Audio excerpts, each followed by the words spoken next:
ఏలూరు జిల్లా కొయ్యలగూడెంలో దారుణం జరిగింది.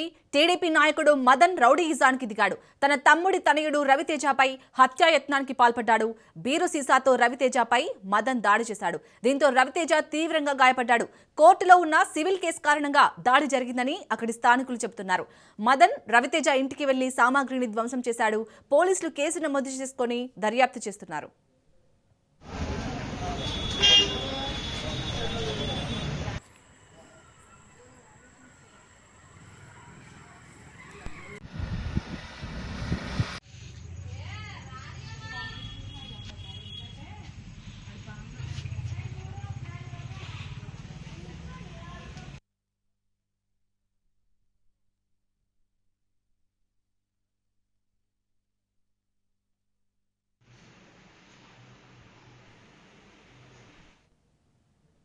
ఏలూరు జిల్లా కొయ్యలగూడెంలో దారుణం జరిగింది. టీడీపీ నాయకుడు మదన్ రౌడీయిజానికి దిగాడు. తన తమ్ముడి తనయుడు రవితేజపై హత్యాయత్నానికి పాల్పడ్డాడు.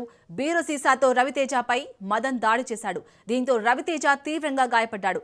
కోర్టులో ఉన్న సివిల్ కేసు కారణంగా ఈ దాడి జరిగిందని స్థానికులు చెబుతున్నారు. మదన్ రవితేజ ఇంటికి వెళ్లి సామాగ్రిని ధ్వంసం చేశాడు. పోలీసులు కేసు నమోదు చేసుకుని దర్యాప్తు చేస్తున్నారు.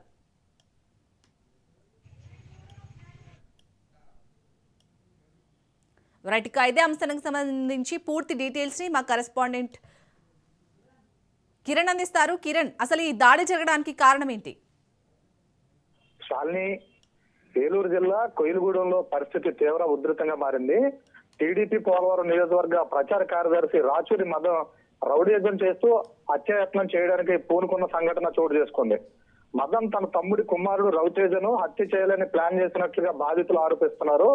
తన బావమర్ది అంగడాల నాగరాజుతో కలిసి నడి రోడ్డుపైనే మర్డర్కు ప్రయత్నం జరిగినట్టుగా సమాచారం అందుతుంది. ద్విచక్ర వాహనాలపై మారణ యుద్ధాలతో రవితేజ ఇంటికి వెళ్లి ఇంట్లో ఉన్న మహిళలను బెదిరించి సామాగ్రిని ధ్వంసం చేసిన సంఘటన కూడా అక్కడ చోటు చేసుకుంది. ఈ నేపథ్యంలో రవితేజ సోదరి 112కి కాల్ చేయడం ద్వారా అక్కడికి పోలీసులు చేరుకున్నారు. కానీ పోలీసులు ముందే నడి రోడ్డు పైన బీరు సీసాతో రవితేజపై దాడికి చేసి చంపేందుకు కూడా ప్రయత్నించారు. ఈ ఘటనలో రవితేజకు తీవ్ర గాయపయ్యారు. చుట్టుపక్కల ఉన్నటువంటి స్థానికులు సహాయం తీసుకుని వెంటనే స్థానిక ఆసుపత్రులు కూడా తరలించారు. గతంలో కోర్టులో నడుస్తున్న సివిల్ తగాదానే దీనికి కారణమని కూడా ఇక్కడ స్థానికులు చెబుతున్నారు. కానీ అధికార పార్టీకి చెందిన కొంతమంది నాయకులు మద్దతు పంటగా నిలుస్తున్నారన్న కూడా ఆరోపణలు గట్టిగానే వినిపిస్తున్నాయి. గత కొన్ని నెలలుగా బాధిత కుటుంబాన్ని కూడా తీవ్రంగా వేధిస్తున్నారని కూడా బాధిత కుటుంబ సభ్యులు తెలిపారు. ఈ నేపథ్యంలో ఘటనా స్థలానికి చేరుకున్నటువంటి పోలీసులు విచారణ చేపట్టి బాధితుల ఫిర్యాదు మేరకు కూడా కేసు నమోదు చేసే ప్రక్రియలో ఉన్నట్లుగా తెలుస్తోంది.